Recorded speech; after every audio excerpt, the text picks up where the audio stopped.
Good morning to you. First of all, recap for us that data that we got for March, the inflation data that crossed moments ago. Yeah, the significance of the March data, it's the first month of the war. The war began, the US-Israeli attacks began on February the 28th, so this is a full month of data that the Office for National Statistics have been able to look at. We know the oil price went up, direct, immediate impact on fuel prices. Petrol and diesel have risen at their highest rate for 3 years. And that's the first bit of inflation that washes up here in the UK. So 3.3% is the consumer price inflation rate for March, driven largely, primarily, according to the ONS, by those fuel prices, because it's so pernicious fuel because it seeps into every corner of the economy. It's not just that we feel it when we fill up our vehicles, if you are a car owner, but pretty much everything we buy, every physical good in the economy moves by road. Haulage fees have risen enormously as a consequence. There's a pretty direct feed through to the inflation numbers. Also see food inflation on the up. As well. I've been out and about this week trying to talk to some of the businesses affected. You go and talk to food manufacturers, importers. They're feeling it immediately from their haulage costs, particularly stuff. If you're eating salad at the moment from Southern Europe, it's come on a lorry. That's got £1,000 more expensive. Also into a steelworks in Cardiff. And this perhaps speaks to the next phase of the inflation story, because their costs are electricity and gas, all of which have gone up. But for the moment, aren't quite seeing in these numbers, but I talked to the boss there about what he's seeing in his costs and what might happen next. Energy prices have risen substantially. So you've got electricity alone, which is roughly 30% higher than what we originally forecasted. We've got gas, which is nearly 60% higher than what was originally forecasted at the beginning of the year. We will absorb as much as we can. For a short conflict in the Middle East, we would have absorbed the cost. Energy prices, petrochemical industries, they're all seeing the ramification of it. And yes, costs are increasing. Unfortunately, as much as we don't want to pass costs on, there will be some element of cost increase.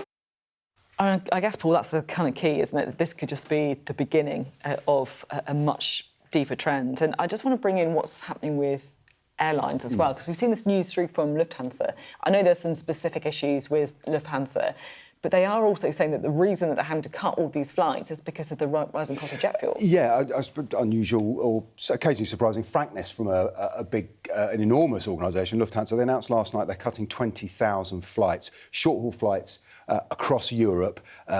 They say this is only going to cut 1% of seat capacity, and they're looking, by the sounds of it, to protect their summer schedules, to not spook holiday makers and protect that. But they're very directly linked. 20,000 flights, that's 40,000 tonnes of jet fuel, and the price has doubled. They spell it out in their statement. And this will be, one suspects, the first of many similar announcements if the Strait of Hormuz remains blocked, and if the supply of oil to refineries that produce jet fuel remains choked off. They have little choice but to cut their cloth. They say that their supplies are secure for now, is the phrase in the statement, which is interestingly not that reassuring. It doesn't say if they've got enough till October, but that is a reality. Jet fuel, then diesel, then petrol. That feels like the order of supply challenge. But I think it's the 20,000 flights cut over the summer, and that's their May to October schedule. It actually equates to 150 of their routes per day. It's so headline grabbing, but I do think the key thing, as you pointed out there, Paul, is it's based on price doubling of fuel, not lack of supply, or so they say, though the knock-on effects obviously fairly similar for us if your flight that you usually take gets cancelled. And as you say, on seat capacity, it's quite low because it's a lot of their smaller planes doing short-haul flights that they say are already unprofitable.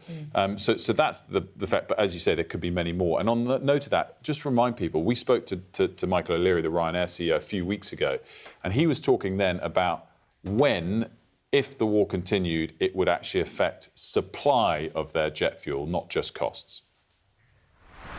The war continues and the disruption to supply continues. We think there's a reasonable risk, at some low level, maybe 10, 20, 25% of our supplies might be at risk through May and June. So, like everybody else in the industry, we hope that this war ends sooner rather than later.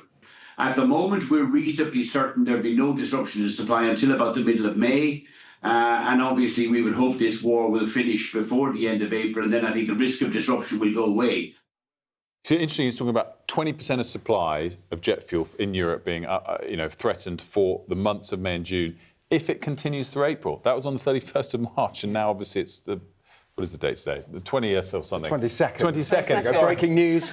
Breaking news. 22nd of April. So, Glad we've got you here. It's, to your point, I think there could be more of these types of Lufthansa announcements as weeks go on. Absolutely. And the challenge Europe has right now is that the shortage, the absence of that oil from the Gulf is showing up right now. The last shipments have arrived. Asia has been choked off from the very beginning of this war, but every day that passes is ships not at sea heading in this direction with oil, and this will spread. Clearly, companies like Lufthansa and others are trying to mitigate and manage it. But it is coming, and these inflation figures, which will trouble people who were expecting, as you said, inflation to be heading down, now going up. The question now is how high and how much can this be offset? How quickly will this end? Lovely. Thanks, Paul. Thank you, Paul.